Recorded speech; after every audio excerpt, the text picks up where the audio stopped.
بسم الله الرحمن الرحيم. الحمد لله رب العالمين، والصلاة والسلام على سيد المرسلين وعلى آله وأصحابه أجمعين.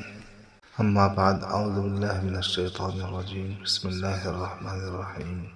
يا أيها الذين آمنوا اجتنبوا كثيرا من الظن إن بعض الظن إثم. اے ایمان والو، زیادہ گمان کرنے سے بچو، اس لیے کہ بعض گمان گناہ ہے۔ نبی پاک صلی اللہ علیہ وسلم نے فرمایا کہ مومنین کے ساتھ اچھا گمان رکھنا چاہیے،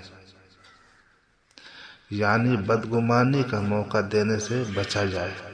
نیز حدیث قدسی ہے کہ اللہ تعالیٰ فرماتے ہیں انا عند ظن عبدی بی، کہ میں اپنے بندہ کے گمان کے مطابق ہوتا ہوں، جیسا کہ وہ میرے ساتھ گمان کرتا ہے ویسا ہی میں اس کے ساتھ معاملہ کرتا ہوں۔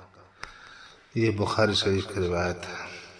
اس آیت پاک اور حدیث شریف کی تشریح اور تفصیل کے حوالے سے چند باتیں آپ کے سامنے میں پیش کر رہا ہوں۔ دنیاوی معاملات میں حد سے زیادہ اعتماد کرنا بڑے سوچ سمجھ کر ہونا چاہیے، یعنی دنیاوی معاملات میں کوئی آپ کو دھوکہ نہ دے۔ اس غلطی سے بچنے کے لیے ہوشیار آدمی کے ساتھ ہوشیار رہنا چاہیے۔ شریف آدمی کے ساتھ شرافت ہی اچھی لگتی ہے۔ اس مضمون کو حدیث میں یوں بیان کیا گیا ہے انزل الناس منازلہم، لوگوں کو ان کے مرتبہ کے مطابق رکھو، ہر ایک کے ساتھ اسی کے حساب سے معاملہ کرنا پڑتا ہے۔ کہیں آنکھیں بھی دکھانی پڑتی ہیں، کہیں صرف گفتگو کرنی پڑتی ہے۔ البتہ ہرگز کسی کے ساتھ بیجا زیادتی نہ کی جائے۔ بلا وجہ دنیاوی معاملات میں بدگمانی نہ کی جائے۔ عام معاملات اور دینی لحاظ سے کبھی کسی کے ساتھ بدگمانی نہ کی جائے، اور نہ ہی بدگمانی کا موقع دیا جائے۔ نبی پاک صلی اللہ علیہ وسلم ایک بار اپنی زوجہ مطہرہ کے ساتھ تشریف لے جا رہے تھے، تو سامنے سے ایک صحابی آ گئے، تو آپ صلی اللہ علیہ وسلم نے فرمایا یہ میری اہلیہ ہے۔ تو صحابی نے کہا یا رسول اللہ، ہم تو آپ کے بارے میں ایسی بات سوچ نہیں سکتے۔ تو آپ صلی اللہ علیہ وسلم نے فرمایا کہ تہمت کا موقع دینا سے بچنا چاہیے، تہمت کا موقع دینے سے بچنا چاہیے۔ گویا آپ صلی اللہ علیہ وسلم امت کو تعلیم دے رہے ہیں کہ بات کی وضاحت ہو جانی چاہیے۔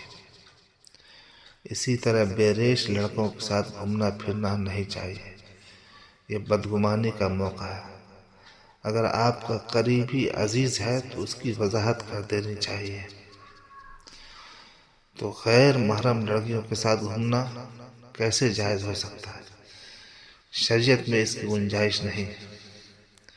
اگر آپ اپنی اہلیہ کے ساتھ پھر رہے ہیں تو وقتاً فوقتاً اس کی وضاحت کر دینی چاہیے، خصوصاً جب آپ کی اہلیہ بے پردہ ہو۔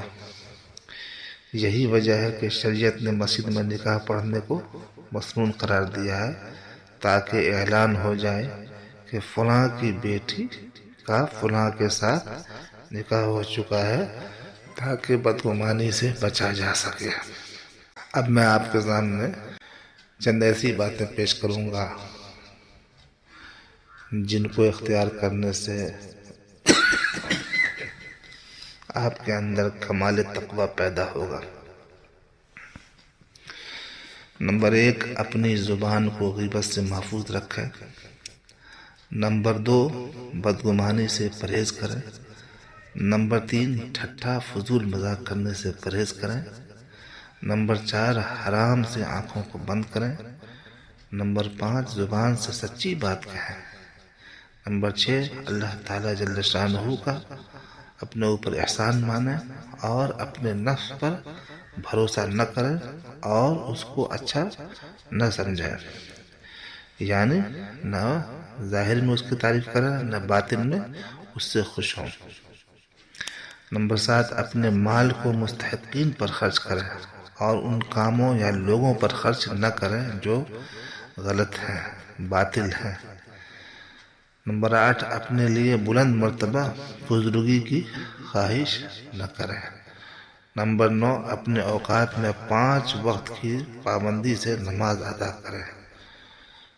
اور 10ویں بات جو نچوڑ ہے تمام باتوں کی، وہ یہ ہے کہ سنت کی پیروی کریں اور مسلمانوں سے مل جل کر رہیں۔